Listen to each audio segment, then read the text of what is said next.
Salmo 77, nós vamos ler o verso 11 e 12. Recordarei os feitos do Senhor, recordarei os teus antigos milagres, meditarei em todas as tuas obras e considerarei todos os teus feitos. Eu vou ler de novo com você, verso 11 e 12.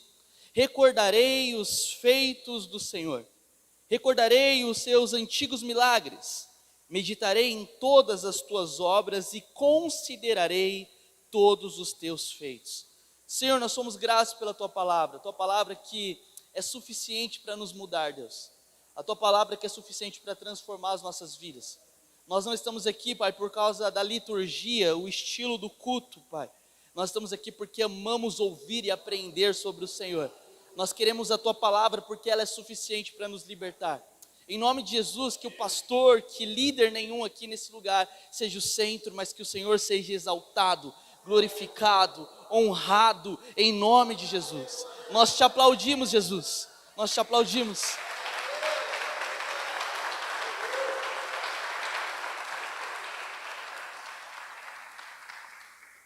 Provavelmente você conhece alguém que já passou ou esteja passando, ou você, essa pessoa que infelizmente passa por um período de insônia, alguns problemas talvez emocionais, alguns problemas de ansiedade, alguns problemas que te levam a não conseguir dormir, a não conseguir meditar na obra do Senhor ou naquilo que Deus fez.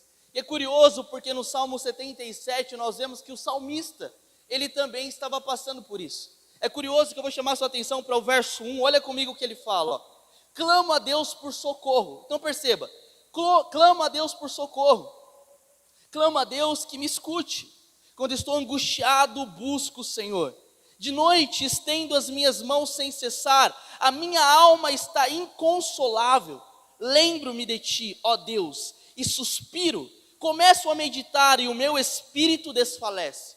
Então perceba que o salmista ele está falando, até tento buscar Deus, até tento falar a respeito do Senhor, até tento pensar nele, mas logo o meu espírito desfalece.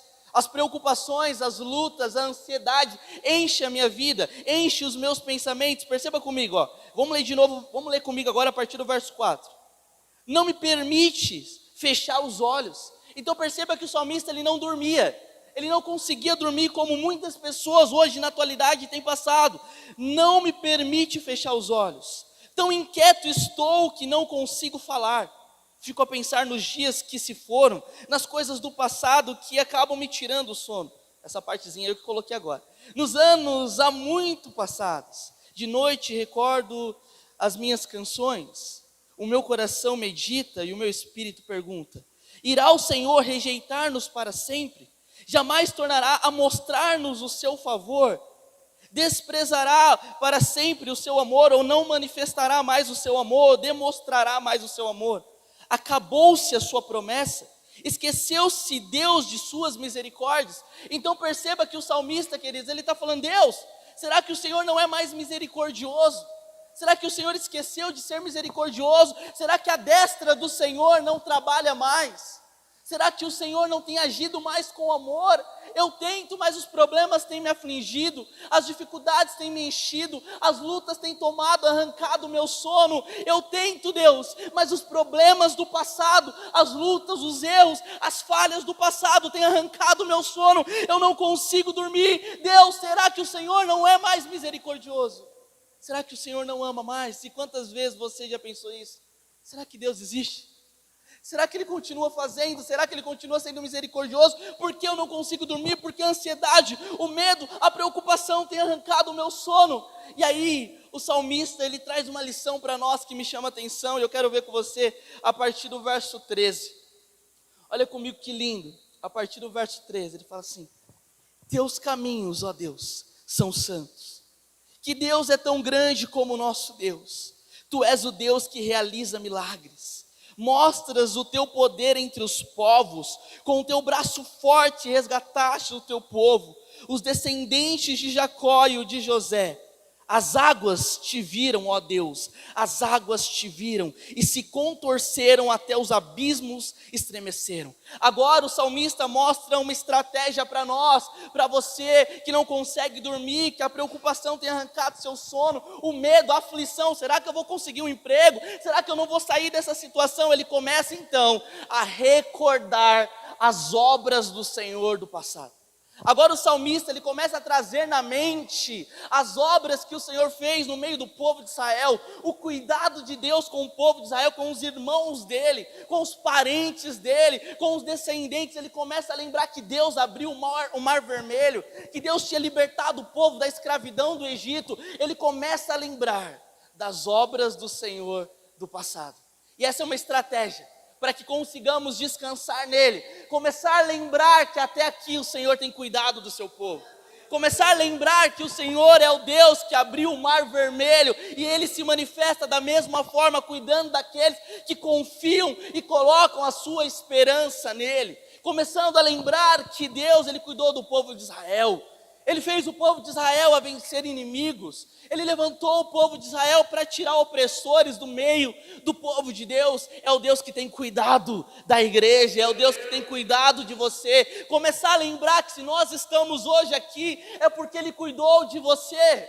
É começar a lembrar que se nós estamos aqui, é porque ele tem nos sustentado.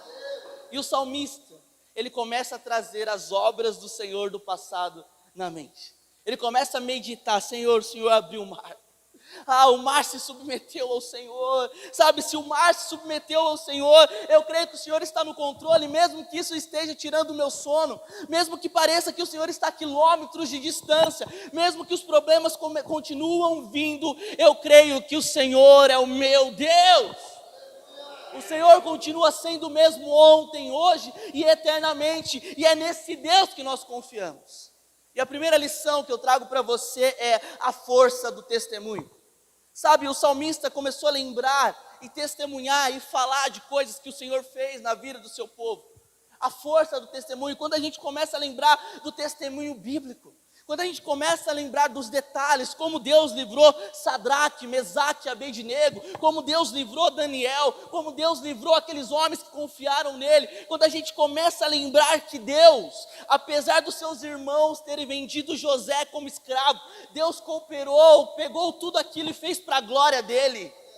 Usou toda aquela circunstância para nos mostrar uma lição de perdão. Quando nós começamos a olhar para o testemunho bíblico, aquilo que foi deixado para nós, não tem como a gente não descansar nesse Deus. Sabe, não tem como a gente não descansar. Não tem como as preocupações, as lutas continuarem tomando o lugar dele. Eu meditarei nos feitos do Senhor. Eu meditarei nos feitos, na obra, no cuidado, na majestade, na proteção, na soberania, na graça eu meditarei, porque até aqui ele tem feito. Sabe, nós temos cantado todo fim de reunião aqui, o inferno não pode prevalecer. Nós temos cantado, nós temos gritado, a perseguição não parou a igreja. Sabe, esse é um testemunho lindo quando a gente olha que cristãos foram lançados para leões, leões devoraram nossos irmãos, e mesmo assim a igreja não parou, e mesmo assim a igreja tem crescido. Quando a gente começa a olhar para a história, para o testemunho da igreja, e ver que muitos homens de Deus foram decapitados, mortos, perderam a cabeça, e mesmo assim a igreja continuou avançando, mesmo assim esse testemunho continuou gerando vida e transformação na vida de outras pessoas, a gente não para. Independente da situação, a gente continua crendo. Está fazendo sentido? Então a primeira lição é o testemunho. Perceba que o testemunho pode impactar vidas. Sabe, começar a lembrar, gente, o testemunho de mudança. Quem era você antes de Deus? Quem eu era antes do Senhor? A minha vida não é mais a mesma. E quando eu começo a mostrar isso para as pessoas, eu era de um jeito e agora Jesus me mudou, Ele pode mudar você. Sabe por que as pessoas odeiam a igreja hoje? Sabe por que muitas pessoas até dentro de casa que convivem com a gente não se convertem, não querem ter uma vida com Deus? Porque elas não veem o testemunho de mudança em nós. Vocês estão acordados ainda? Sabe, a gente que é crente, a gente fala demais, a gente fala bonito, a gente canta bonito, a gente tem uma oratória legal, uma performance legal, mas as pessoas não veem mudança em nós. Quando as pessoas começarem a ver o testemunho de mudança em nós. Aquele que roubava não rouba mais. Sabe, aquele que entende que essas práticas pecaminosas nos desviam, nos tiram do centro da vontade de Deus, e eu entendo que isso é pecaminoso, eu não faço mais. E o meu testemunho de mudança vai impactar pessoas, porque não é religião que muda, não é pastor que muda e não é igreja, só Deus muda.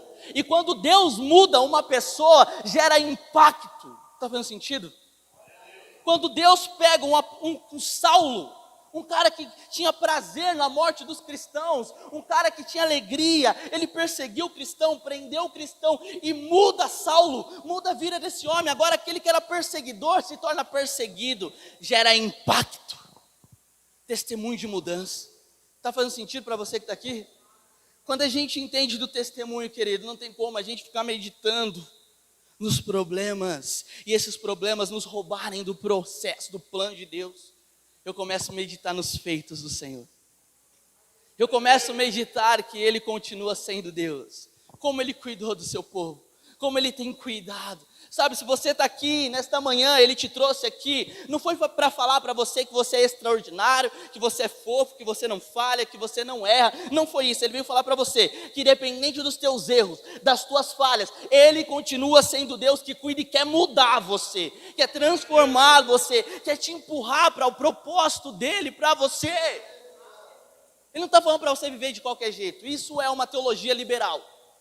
Vem para Jesus e continua com seus pecadinhos, com seu jeitinho fofo de viver, não. Vem para Jesus e muda. E essa mudança, esse testemunho, essa mudança de conversão que só Deus pode fazer, vai tocar em outras vidas. Vai despertar talvez pessoas que não estão conseguindo dormir, pessoas que estão com insônia, pessoas que estão com ansiedade. A sua mudança pode impactar, o testemunho daquilo que Deus tem feito na sua vida pode impactar vidas. E agora o salmista que estava passando por tudo isso, que muitos passam, e você conhece pessoas que passam, agora ele começa a meditar nos milagres do Senhor. Então entenda a força do testemunho, entenda a força da palavra de Deus, da Bíblia. A Bíblia fala que nós seríamos testemunhas do Senhor, e serão minhas testemunhas em Jerusalém, Samaria, Jerusalém, Judeia, confins da terra. Então perceba a importância de sermos testemunhas, entenda a importância de entender, de viver com uma mudança na minha vida, na sua vida. Você está acordado ainda? Então o primeiro ponto que a gente conversa aqui é a força do testemunho. Sabe, se uma pessoa começar a conviver com você no seu trabalho, porque no trabalho não tem como esconder, filho, aparece quem é quem. Na sua casa, a pessoa vai começar a identificar uma mudança. Ela vai poder testemunhar. Vocês estão acordados ainda? Amém? Vocês estão acordados? Ela vai continuar, ela vai conseguir identificar uma mudança em você, e ela vai poder falar: puxa, esse Deus mudou fulano, Ele pode me mudar? Sabe, esse Deus que abriu o mar vermelho, Ele pode cuidar da minha vida, Ele pode me proteger, Ele pode me tirar dessa situação de angústia, de tristeza e ansiedade. Sabe, será que as pessoas podem ver o testemunho? Então aprenda o primeiro ponto aqui, a força do testemunho. Anunciar a Bíblia. Começa a lembrar o que Deus tem feito. O testemunho das Escrituras, como Deus tem cuidado do seu povo. Ainda que o inferno levante contra o povo de Deus, ainda que crentes, irmãos, morram, a igreja não vai parar, amém, queridos? Ainda que homens morram, esses homens vão morrer, se tornarão mártires para testemunhar sobre o Senhor. Está comigo? Então entenda o seguinte, até a morte dos mártires destacam isso como testemunha, que Deus ainda permitiu homens a morrerem, mas não porque Ele não os amava, mas porque Ele sabia que o sangue dos mártires iriam impactar e despertar pessoas que estavam sem sono. O sangue dos mártires, quando a gente olha para esses homens que gastaram a vida deles, sabe, esses homens que morreram, esses homens que viram seus filhos, seus netos serem martirizados na frente deles, e esses homens não negaram ao Senhor. Eu vou avançar porque homens morreram. Eu vou avançar porque homens pagaram preço para que eu estivesse aqui. Entenda o que eu estou falando, querido. Entenda, algo aconteceu para que você estivesse aqui. Então não fique preso nesses medos. Descanse. Aos do Senhor Ele dá enquanto dorme. Sabe, aos do Senhor Ele dá enquanto dorme. Nós precisamos dormir e descansar. E eu não estou falando aqui porque eu sou melhor do que você, porque às vezes eu fico doido sem dormir. Faz problema, às vezes, na igreja de outros irmãos, tem os irmãos que a gente tem que resolver problema. Aqui não tem não, né? Mas nas outras igrejas tem problema na igreja e tal. Às vezes, nossa, tem esse problema aqui, às vezes eu fico lá pensando, não consigo dormir direito. Mas o Senhor tem me lembrado nessa manhã, tem lembrado você, que Ele é o Deus de testemunho. Ele é o Deus que deixou registrado, que Ele cuidou, que a igreja não parou, que Ele está no controle. Ainda que as coisas venham sobre as nossas vidas, Ele tem nos mostrado que todas as coisas contribuem para o bem daqueles que amam a Deus. E quando eu tenho esse entendimento, eu sei, eu coloco em prática e eu vivo na expectativa do seguinte, seja ruim ou seja boa, Ele está no controle. Seja ruim ou seja boa esse problema, essa coisa está vindo na minha mente, Ele está no controle, Ele é Deus. Ele tem cuidado de nós. Você está com calor ainda? Aplauda o Senhor para entrar um ventinho aí.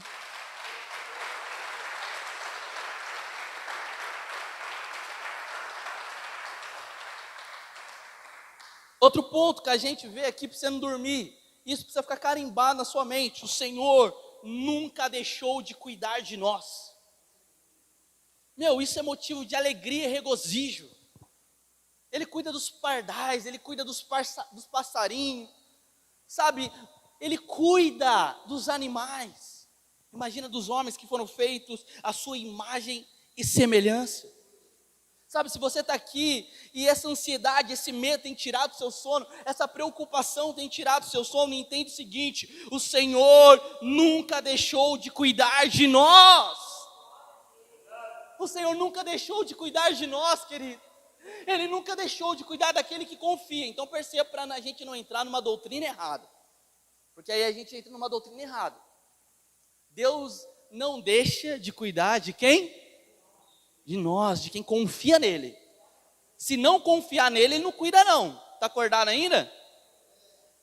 Se existem outras coisas que são primeiro para você, ele não cuida de você, hein? Então essa pregaçãozinha é muito usada para fazer o povo chorar, que Deus cuida de você. Deus cuida de quem ama ele e o reino dele em primeiro lugar. Amém? Quem não prioriza a Deus sofrerão consequências, e essa é uma verdade. Busque o reino de Deus e a sua justiça em primeiro lugar, aí sim Ele vai cuidar de você. Aí sim, porque a gente está cheio de problema, a gente culpa a Deus. Deus, eu vou ao culto de domingo, eu vou à reunião de oração, faço isso, faço aquilo, eu vou à reunião de quinta, eu participo das atividades da igreja, mas estou cheio de problema. Minha vida não anda, minha vida emocional não anda, sentimental não anda, familiar não anda, e a gente está culpando a Deus. Mas a grande questão é que você está passando tudo isso porque você está plantando tudo isso. Está acordado ainda? Você está plantando tudo isso, gente. Você está plantando isso. Você planta limão, planta laranja e quer colher morango. Deus cuida de quem prioriza Ele. Deus cuida de quem prioriza Ele.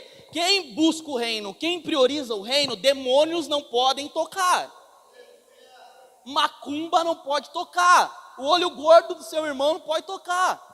Às vezes a gente vê a historinha, irmão, foi olho gordo na minha vida. Para de ser chato. Olho gordo não pega em crente que prioriza Deus, está acordado ainda?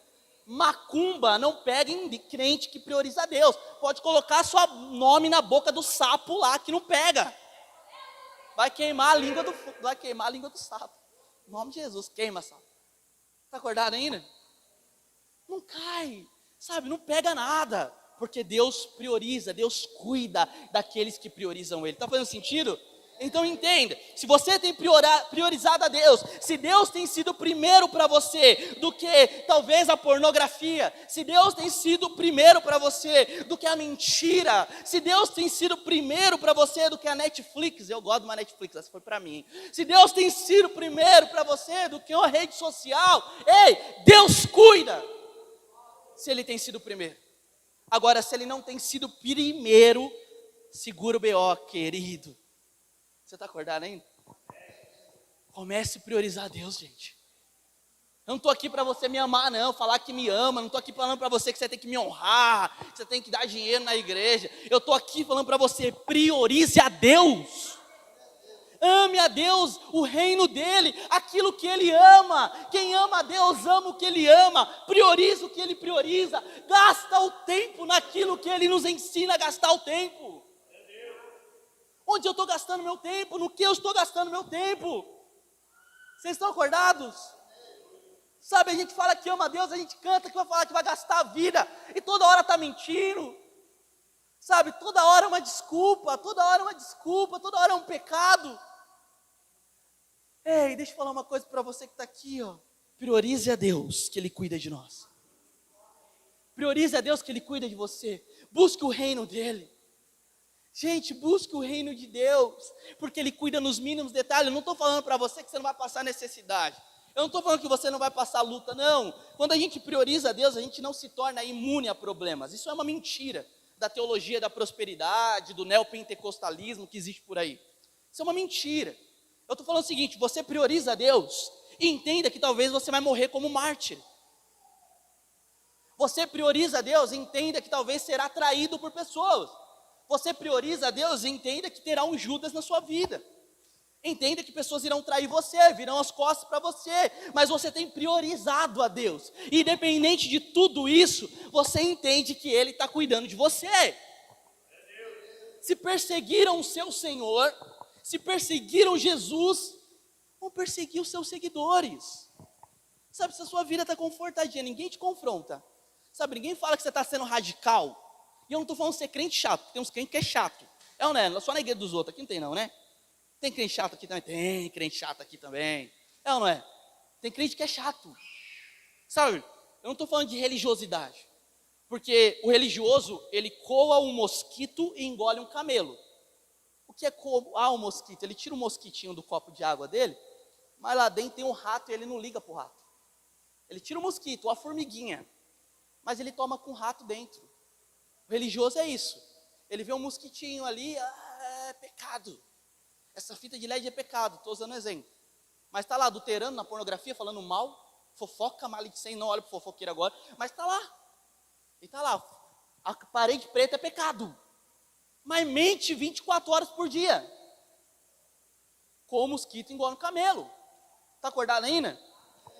Sabe, então esse crente religioso é um exemplo dos fariseus, hipócritas que tinha. Mas um homem de Deus, uma mulher de Deus que optam em priorizar o reino do Senhor de verdade, vai confrontar o sistema. Não consegue, queridos, um ambiente pecaminoso, quem gosta dos pecadinhos, que gosta de ficar pecando, vai odiar pessoas assim. Está fazendo sentido ou não? Vai odiar homens de Deus que querem de verdade ver uma vida santa, pura. Eu lembro que eu fui para a praia com algumas pessoas.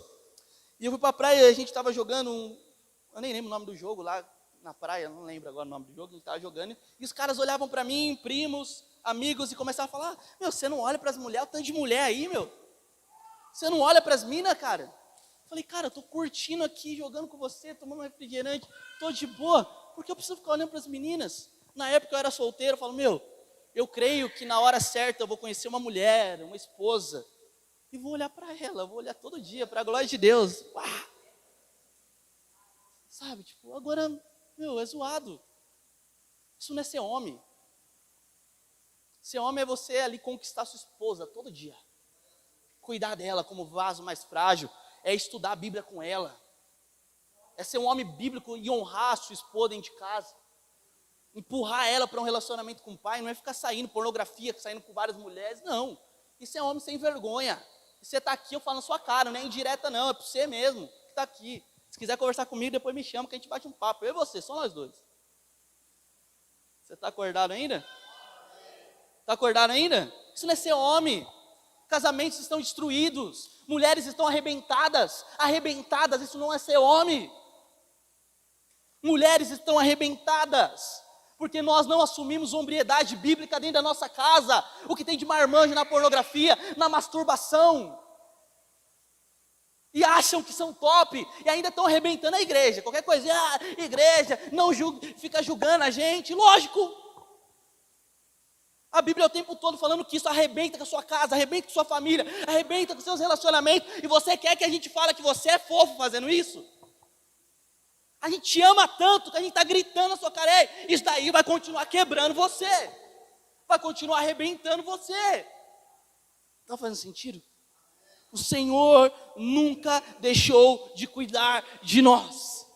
Eu não estou falando de perfeição, eu não estou falando que você não vai errar mais, eu não estou falando que você não vai pecar mais, mas quando você errar, quando você pecar, o Espírito Santo vai te incomodar de tal forma, nunca mais vai ser gostoso. Está acordado ainda? Sabe, não estou falando de perfeição, não é isso que a gente está pregando aqui. Eu estou falando de santificação. O Senhor cuida daqueles que optam por uma vida de santificação. E a santificação, ela é progressiva. Nós estamos nesse processo de santificação. Gradativamente o Senhor tem nos limpado, nos purificado. Mas nós precisamos querer Ele em primeiro lugar. Servir a Deus não é se tornar um homem perfeito, uma mulher perfeita, alguém que não erra e não peca mais. Mas priorizar a Deus de verdade é entrar para um processo de santificação, de mudança, mudança de vida, testemunho de mudança. O Senhor cuida de nós, amém? Aplaudam a Ele.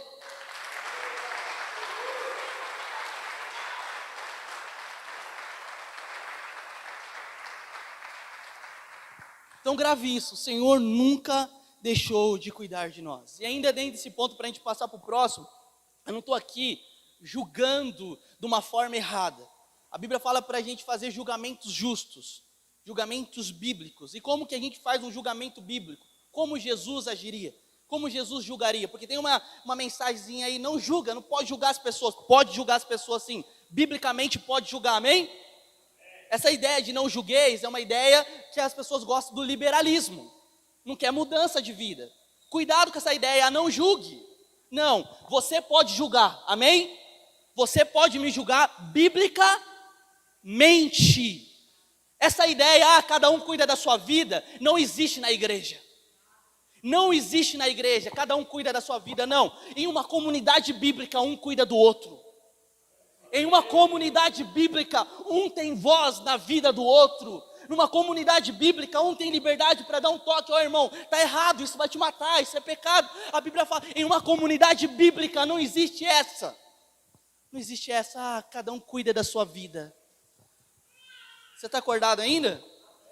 Se você quer viver uma comunidade bíblica, e eu quero, você tem liberdade para chegar em mim e me dar um toque quando eu estiver errando. Não é porque eu sou pastor da igreja, eu sou líder da igreja, que eu sou melhor que você, não. Em uma comunidade bíblica, você pode me julgar de forma bíblica. Se tem algo que está errado contra as escrituras, chega em mim, converse comigo, fala para mim. E se eu não quiser mudar, divulga, explode nas mídias sociais. Se eu como líder não quiser mudar e continuar pregando contra a palavra de Deus, vivendo uma vida promíscua, corre daqui em nome de Jesus. Você tem liberdade para julgar, amém? Justamente a Bíblia fala, igual Jesus. Olha o silêncio. Você tem liberdade. Quem não gosta de ser julgado é quem não quer mudar. Quem entendeu o Evangelho entende que é pecador, que é sujo e tem muita sujeira e precisa de homens cheios do Espírito Santo dando toque. Gente, eu preciso de homens cheios do Espírito Santo falando para mim, ó, esse caminho é pecado, isso te detona. Eu sou líder da igreja, eu sou presidente da igreja de Poá. E se eu quisesse me omitir, ficar na minha, eu não preciso prestar conta para a sede. Eles não pedem. Então eu posso ficar na minha, quietinho. Eles não pedem isso, eles não exigem isso de mim. Então eu poderia ficar na minha, de boa. Mas querido, aquele que não presta conta morre e cai. Então, querido, eu montei uma equipe para prestar conta para a equipe, deliberadamente. Eu montei uma equipe de irmãos aqui para prestar conta para a equipe. E eu tenho pastores que eu deliberadamente, eu não preciso prestar conta, eu não deveria. A igreja ia fluir, ia acontecer. Mas biblicamente, eu entendo que isso é importante. Eu entendo que precisa ter homens me dando feedbacks, que eu preciso mudar. Sabe, eu preciso de homens que falam, você está pecando, você não está tratando legal a sua esposa, você não está tratando legal o seu esposo, ei, por esse caminho vai te quebrar, por esse caminho vai te matar, eu preciso, mas quem não gosta e se acha perfeito, não julgueis. Você está acordado ainda? Vai falar que você não já falou isso? Não julguei, eu também já falei, tá? Fica tranquilo. Biblicamente você pode julgar, amém? Uma comunidade bíblica, você precisa prestar conta. Em uma comunidade bíblica, nós precisamos uns dos outros. Está acordado ainda? Você precisa de pessoas. Você precisa de homens que vão pegar no seu pé. Não estou falando que eles serão melhores do que você, ou mais santos e puros, não. Homens que entendem a necessidade deles da graça e estão crescendo junto com você. Está fazendo sentido? Amém? Então, fechando esse ponto, o Senhor nunca deixou de cuidar de nós. O Senhor, Ele mostra para nós ele levanta homens para cuidar do rebanho.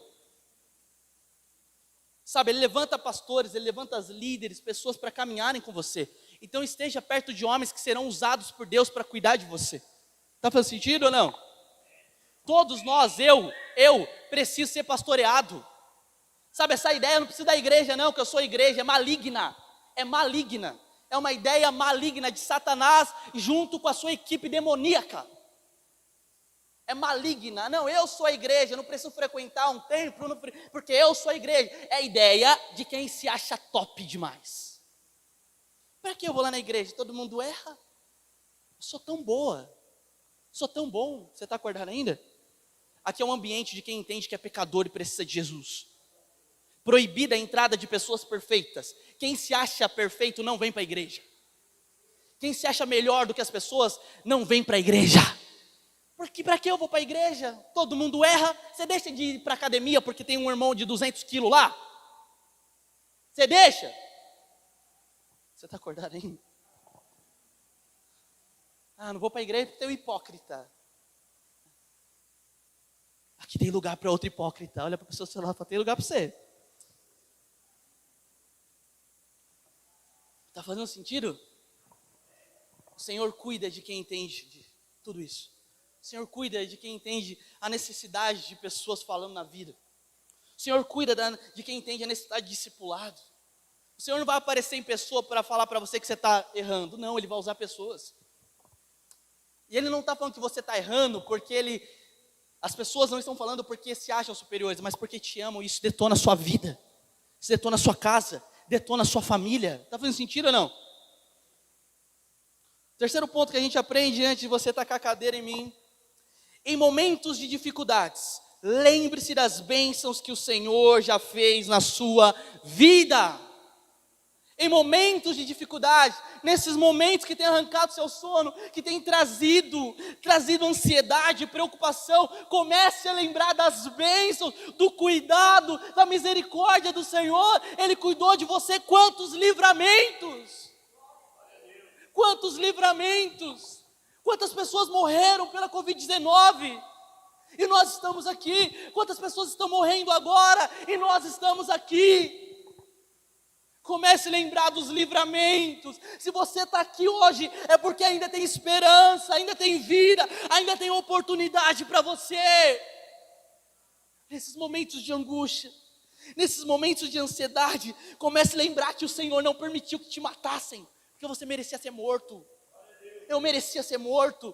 Nós merecíamos a condenação, nós merecíamos ser julgados de forma errada pelo mundo, pelos homens, mas Ele nos protegeu e Ele tem nos tratado e Ele nos trouxe aqui. Quantos livramentos, gente! Eu fui num cabeleireiro uma vez e eu fiquei esperando para cortar o cabelo, e tinha um cara que ele chegou e ele falou, só depois dele. Eu entrei, cortei o cabelo e ele não ficou no salão. Eu só depois dele ele saiu para a rua. Eu cortei meu cabelo, eu saí do salão, ele entrou para o salão de cabeleireiro. Na hora que ele entrou no cabeleireiro, os caras entraram atirando dentro do carro. Foi coisa de minutos. Ele não ficou dentro do salão. Ele falou, só depois dele, e ficou na parte de fora da rua. Na hora que eu saí, ele entrou e sentou. Se ele tivesse sentado antes, os caras tinham entrado atirando, porque eles entraram mesmo atirando com todo mundo que estava lá. Querido, ele ficou na rua. Eu saí da cadeira, ele sentou, os caras entraram atirando. Foi coisa de minutos. Falei, o Senhor me livrou. Cara, olha isso. Foi coisa de minutos, talvez segundos. Foi o tempo de eu sair da cadeira, pagar o cara, sair, ele entrou e sentou, os caras já entraram para matar ele. E na hora que os caras entrou atirando, ele tirou o revólver e começou a atirar. Foi um tiroteio dentro do salão. Eu estava na frente do salão, assim. Foi por pouco.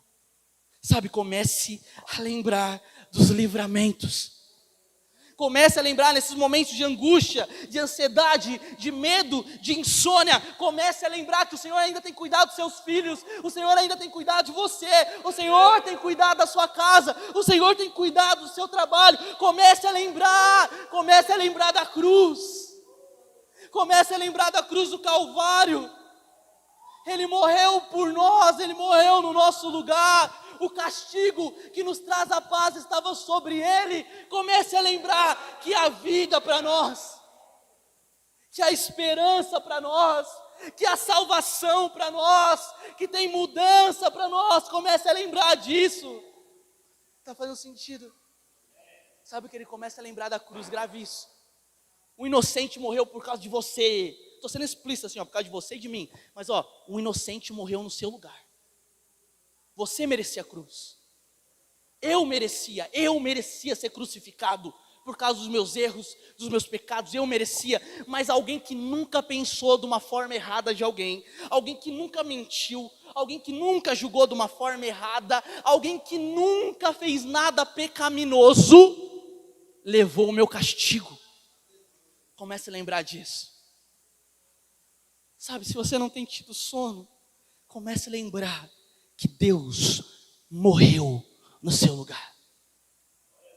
Comece a lembrar que Deus se fez homem, se esvaziou de si mesmo. Deus sentiu dores, Deus foi espancado, Deus foi rejeitado, Deus foi humilhado, quase nu em uma cruz do Calvário ele ficou, quase nu. Comece a lembrar, se você não tem conseguido dormir, se você tem ansiedade, se você tem medo, se os problemas têm enchido a sua vida, comece a lembrar que o inocente morreu para te salvar, que alguém morreu para te libertar. Tem alguém comigo? Olhe sempre para a obra redentora. Lembre sempre do que foi feito na cruz. Está comigo? Sabe, o entendimento da obra redentora faz a gente querer mudar de vida. O entendimento da obra redentora faz a gente amar o nosso próximo como a nós mesmos. O entendimento da obra redentora tira o medo, porque o verdadeiro amor lança fora o medo. O verdadeiro amor lança fora o medo que tem te paralisado, o medo do passado, o medo de acontecer algo que vai destruir, acabar com a sua vida. O verdadeiro amor lança fora o medo. O verdadeiro amor lança fora o medo. A morte e a ressurreição de Jesus é o maior testemunho de amor que existe. A morte e ressurreição de Jesus é o maior testemunho de amor que existe. Sabe, ele morreu por causa dos nossos pecados, mas ao terceiro dia ele ressuscitou. E a ressurreição de Cristo justifica você. A Bíblia fala que não havia um justo sequer, mas o justo morreu no meu lugar.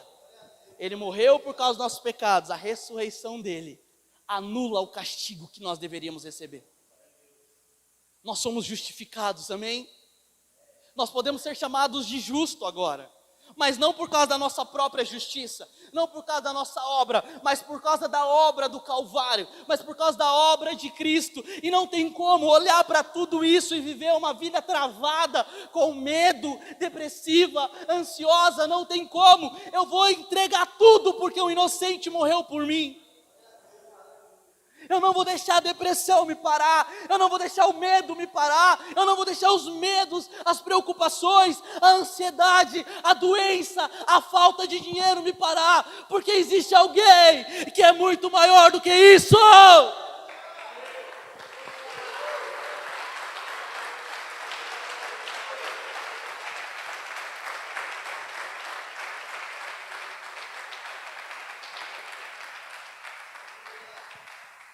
1 Pedro 5,7 fala assim: lancem sobre ele toda a sua ansiedade, porque ele tem cuidado de vocês.